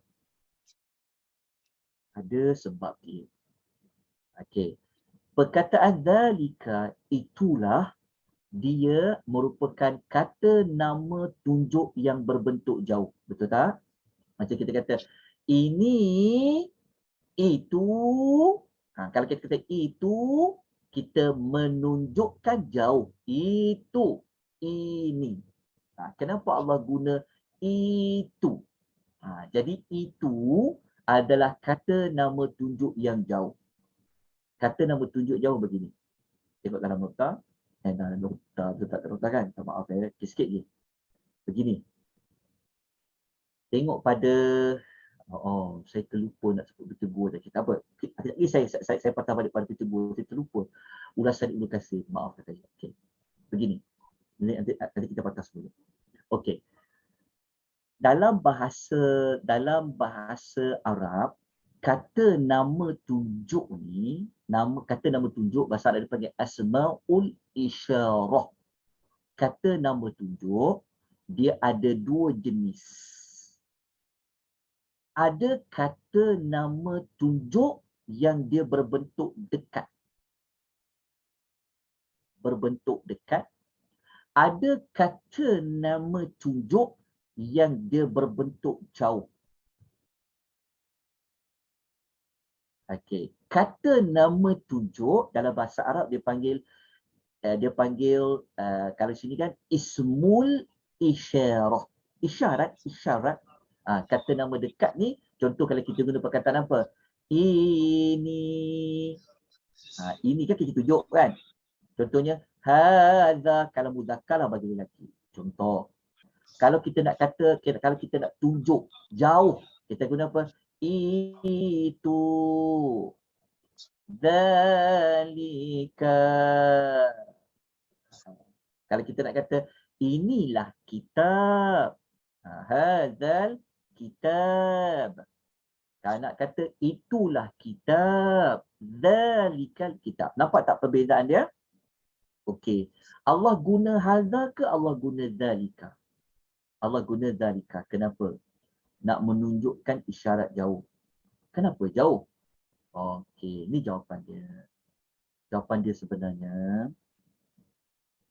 Allah menggunakan dzalika jauh nak menunjukkan dari sudut ta'zim. Nak menunjukkan dari sudut bentuk peragungan. Fungsi kata nama tunjuk jauh ni adalah li ta'zim, untuk mengagungkan. Itulah, dia kata itulah matahari itu, itulah sebahagian dari ayat-ayat Allah. Allah nak mengagungkan isu tentang matahari tadi, tapi nak bentuk pengagungan tu dengan menggunakan kata nama isyarat tunjuk yang jauh. Okay. Sekarang sebelum kita tamatkan, saya terlupa nak sebut isu tentang pintu tadi tu. Okey, begini. Wallahu ta'ala a'lam, ya, Allah saja lebih mengetahui sebenar-benarnya macam mana. Tetapi kalau kita rujuk dalam pendapat Ibnu Katsir, ni saya ambil pendapat Ibnu Katsir ya. Ibnu Katsir dia mentafsirkan, dia kata ayat 17 ni adalah dalil yang menunjukkan bahawa pintu gua ini menghadap ke arah utara. Ini pendapat Ibnu Katsir. Ibnu Katsir kata pintu gua yang pemuda gua tu berada, dia menghadap ke arah utara. Quran tak cakap pintu gua tu kat mana. Quran cuma cakap tentang matahari terbit dan terbenam macam mana. Tetapi daripada ketika Allah cerita matahari terbit, matahari terbenam ni, kan dia merujuk ke arah mana, itulah Ibnu Katsir kata ini adalah dalil yang menunjukkan pintu gua tu menghadap ke arah utara. Lepas tu dia sebutlah, Ibnu Katsir kata bukan dia seorang cakap. Dia kata itu juga disebut oleh Abdullah ibnu Abbas radhiyallahu anhuma, disebut oleh Sa'id bin Jubair, disebut juga oleh Qatadah. Okey. Lepas tu kita lihat ulasan hujungnya. Lepas tu Ibnu Katsir kata apa? Dia kata hal ini sangat jelas. Maksudnya dia kata pintu tu memang menghadap ke utara. Dia kata sangat jelas, dia kata bagi siapa-siapa yang betul-betul perhatikan, dan kalau dia ada ilmu tentang posisi dan perjalanan matahari, dia ada ilmu tentang bulan, dia ada ilmu tentang bintang, tentu dia akan dapati pintu itu akan menghadap ke arah utara berdasarkan penerangan Allah tadi tentang matahari itu terbit macam mana, terbenam macam mana. Lepas tu Ibnu Katsir dia membuat justifikasi dia. Pandai ulama tafsir ni. Ibn Kathir kata apa? Dia kata, jika pintu gua itu berada di sebelah timur lah, dia kata, nescaya tidak akan ada sinaran yang masuk ketika matahari hendak terbenam. Dan tidak juga bayang-bayang itu akan berada di sebelah kanan dan juga kiri. Lepas Ibn Kathir ulah lagi, dia kata, jika pintu tu menghadap ke barat lah pula, kata Ibn Kathir, nescaya pada waktu matahari terbit, tidak akan ada sinar matahari yang masuk ke gua tersebut, tetapi sinar itu masuk setelah tergelincir dan masih terus ada sehinggalah matahari terbenam. Ibn Kathir kata apa? Macam itulah penjelasan yang kami nak sebutkan. Alhamdulillah, dia kata. Tuan setuju tak bahawa pintu tu dia menghadap ke arah utara? Cuba buat kajian. Daripada ayat inilah ramai orang dia cuba mencari mana gua tu sebenarnya. Dia pun gunalah teori ni. Dia gunakan teori ni, dia ambil lah ayat, dia ambil ayat tadi kan, dia cari mana gua yang mana satu yang betul. Jadi dia cuba tengok matahari sekarang tu macam mana dan sebagainya. Tuan-tuan dan puan-puan, boleh gunakan teori ni, cari pintu tu menghadap ke arah utara, cuba bandingkan dengan matahari dan sebagainya. Wallahu ta'ala alam, kita tak tahu memang betul ke pintu tu menghadap ke utara. Sebab apa tuan-tuan dan puan-puan? Sebab kata isu utamanya, matahari tu boleh tak Allah ubah sikit? Boleh tak Allah gerak dia pergi? Allah boleh buat. Kan? Jadi bukan pada isu masalah lokasi gua tadi, tapi sebenar-benarnya ia menjurus kepada matahari itu Allah yang perjalankan bentuknya seperti itu. Isu matahari. Sebab boleh tak kalau gua tu pintunya menghadap ke arah barat ke? Kalau dia menghadap ke arah timur ke? Boleh ke Allah Ta'ala nak suruh matahari tu masuk juga cahayanya kena pada tubuh badan penghuni gua tu? Jawapannya boleh. Tak mustahil bagi Allah Subhanahu Wa Ta'ala. Tuan-tuan ya. Jadi dekat sini, insya-Allah nanti kita akan bincangkan tindakan dia pada minggu depan. Tindakan apa nak ambil? Ada 3. Tindakan 1, 2 dan 3. InsyaAllah nota ni saya akan beri nanti pada tuan-tuan dan puan. Nanti tuan-tuan boleh dapat nota tersebut. Okey. Kita tinggal lagi sebahagian ayat. Kita nak ambil ayat ni. Man yahdillahi fahuwal muhtad. Sesiapa yang diberi hidayah oleh Allah, maka dialah yang berjaya mendapat kebahagiaan. وَمَنْ يُضْلِلْ فَلَنْ تَجِدَ لَهُ وَلِيًّا مُرْشِدًا.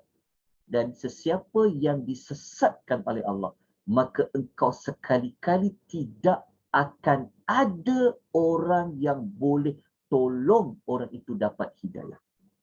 Okey, isunya adalah, nanti kita akan bincang pada minggu depan. Kita bincang pada minggu depan. Isunya begini. Kita akan bertanya-tanya, kenapa isu dapat hidayah ni disebut selepas ayat-ayat Allah? Faham tak maksudnya? Mula-mula Allah kata, itulah sebagian ayat-ayat Allah. Lepas tu Allah sebut pasal hidayah. Apa perkaitan ayat-ayat Allah dengan hidayah? Tentu ada perkaitan.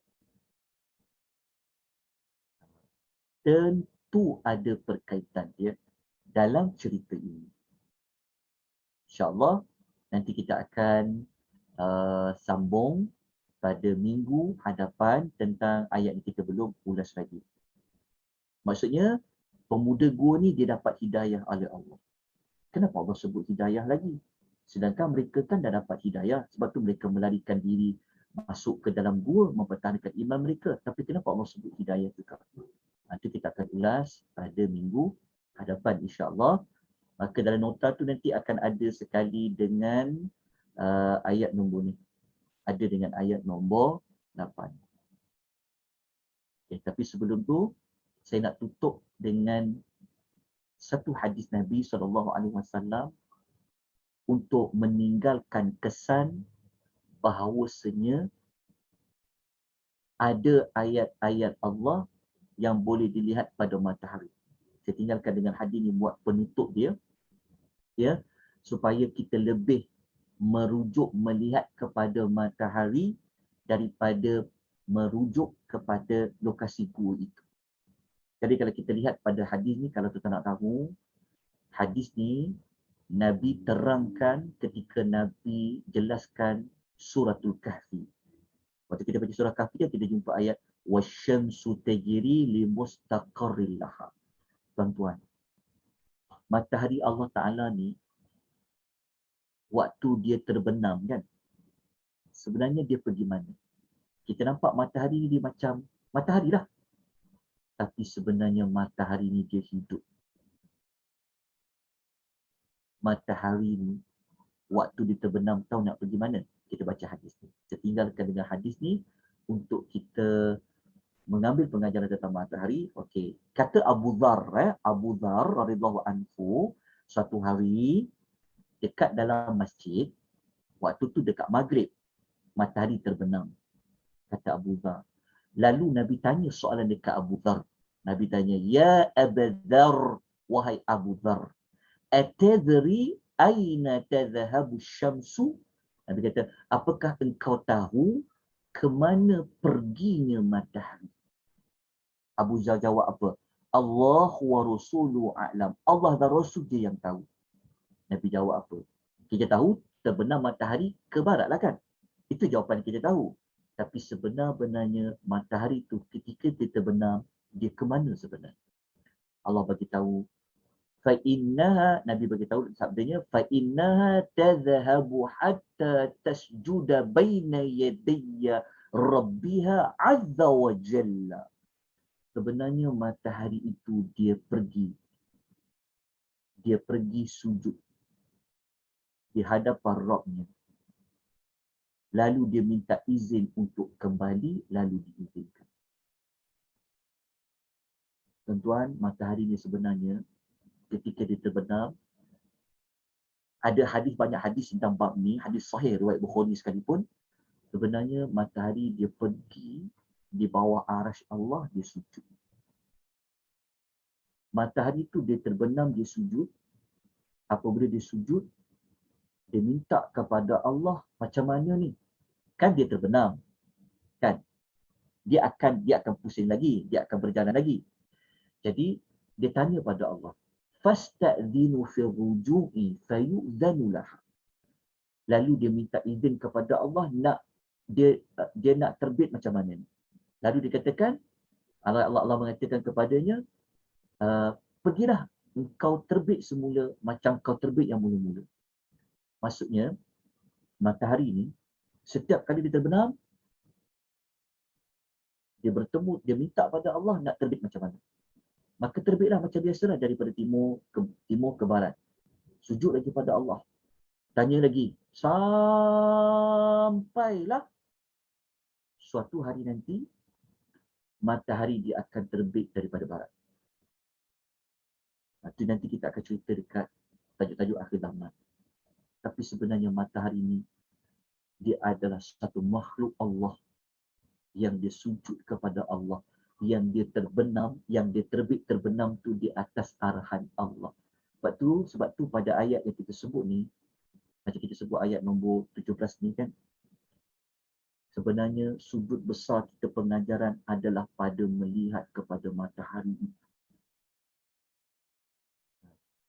Tadi kita tengok dia terbenam, rupa-rupanya dia sujud di bawah arah. Hadis sahih tuan-tuan, hadis riwayat Bukhari yang ada menyebutkan mereka sujud di bawah arasy. Jadi pada minggu depan, mungkin sebenarnya saya ada maklumat tambahan yang saya nak tambah dekat nota ni. Jadi saya rasa lebih elok saya tambah sedikit, ada beberapa maklumat tambahan tentang matahari ni yang kita nak pelajari kan, sebab sudut ibrahnya pada matahari tu. Okey. Jadi hadis kita baca ni adalah hadis riwayat Ahmad dan hadis lain pun ada. Dan hadis ni Nabi kata apa? Nabi kata macam itulah ayat yang Allah kata wasyamsu tajri limustaqarril laha. Demikianlah ketetapan yang maha perkasa lagi maha mengetahui. Rupa-rupanya matahari ni dia berjalan ni sebenarnya tuan-tuan, dia terbit dan dia terbenam. Semuanya adalah atas arahan Allah dan dia minta izin ketika dia terbenam untuk dia terbit semula seperti asal. Kita tak tahu apa-apa pun alam di langit ni. Kan? Tapi sebenarnya semua hidup. Semua alam ini hidup. Tuan dia siapa? Tuan dia siapa? Tuannya adalah Allah. Nanti minggu depan kita belajar sedikit maklumat tambahan nanti tentang matahari ni supaya kita lepas ni kita teringat tengok matahari terbit, kita teringat ayat 17 suratul Kahfi. Apabila kita teringat suratul Kahfi, teringat rahmat Allah. Kita tak? Apabila kita teringat rahmat Allah, kita jadi manusia yang sentiasa nak minta rahmat Allah, nak buat apa-apa cari rahmat Allah. Ya, itu di antara berkaitan pengajaran yang kita nak ambil. Sebab selama ni mungkin kita tengok matahari, tak ingat pun, tak dapat nak kait pun dengan Ashabul Kahfi. Sebab kita lebih nampak pada gua. Tapi gua kita tak nampak depan mata. Tapi yang tiap-tiap hari kita nampak ia terbit dan terbenam adalah matahari. Jadi sayang 1000 kali sayang. Kalau matahari yang terbit dan terbenam itu, kita tidak dapat ingat kisah tu, kisah pemuda kuat ini. Allah, satu kerugian yang sangat besar. Jadi moga-moga kita dapat banyak manfaat pada pagi ini. Jadi saya minta maaf ya, saya tak dapat beri nota sebelum kelas. InsyaAllah nanti kita dapatkan nota ni. Bagi saya tempoh sikit waktu lagi untuk saya buat sedikit pengeditan ya. Saya buat sikit lagi, saya nak tambah lagi ada beberapa ayat tentang matahari yang sujud. Sebab dalam nota ni tak ada. Dalam nota ni tuan-tuan tak jumpa matahari sujud tu. Saya sempat buat pendek je. Kalau tuan-tuan nak maklumat tambahan, tuan-tuan sabar sekejap. Bagi tempoh saya dalam setengah hari ke, saya akan tambah sekejap maklumat selepas ni untuk maklumat yang matahari sujud dan sebagainya.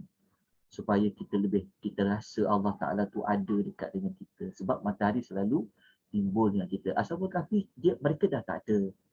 Tetapi matahari tu ada. Yang menjalankan matahari tu hidup buat selama-lamanya. InsyaAllah. Saya minta maaf ya atas kekurangan, kelemahan. Okay, saya buka soalan kalau ada. Kalau ada beberapa soalan. Kejap. Banyak soalan. Kejap. Dekat dalam ni tanya soalan Ya'juj Ma'juj tu makhluk apa? Ya'juj Ma'juj tu dia makhluk manusia. Dia manusia. Panjang umur ke mereka? Wallahu ta'ala a'lam. Adakah Ya'juj Ma'juj tu yang ada di sebalik tembok tu adalah berketak tua-tua ke tu? Wallahu ta'ala a'lam. Yang tu saya tak ada ilmu dalam bab tu. Tapi mereka memang manusia. Okey. Apa perbezaan antara mursyida dengan huda? Mursyida dengan huda. Ni berikan saya sedikit waktu untuk saya dapatkan maklumat ni. Mursyida dengan huda. Saya tak dapat jawab untuk hari ni. Okey, dah tak ada apa-apa lagi soalan. Saya ada verbal ada tak? Ada nak bertanya? Sebelum kita tamatkan sesi kita pada pagi ni, ada pertanyaan? Ada soalan?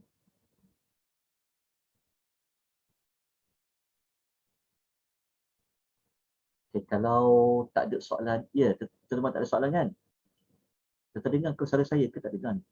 Dengar Ustaz. Oh dengar, Alhamdulillah. Memang tak ada soalan ya? Okey, kalau begitu, kita jumpa nanti insyaAllah pada minggu depan. Bagi saya tempoh dalam setengah hari lah. Untuk saya kemas-kenikan sikit lagi nota untuk ayat 17-18. InsyaAllah kita jumpa pada minggu depan. InsyaAllah. Aqulu qouli hadza wa astaghfirullahal azim wa billahi taufiq wal hidayah. Wassalamualaikum warahmatullahi wabarakatuh. Subhanakallahumma wa bihamdika asyhadu an la ilaha illa anta astaghfiruka wa atubu ilaik. Terima kasih Ustaz. Assalamualaikum.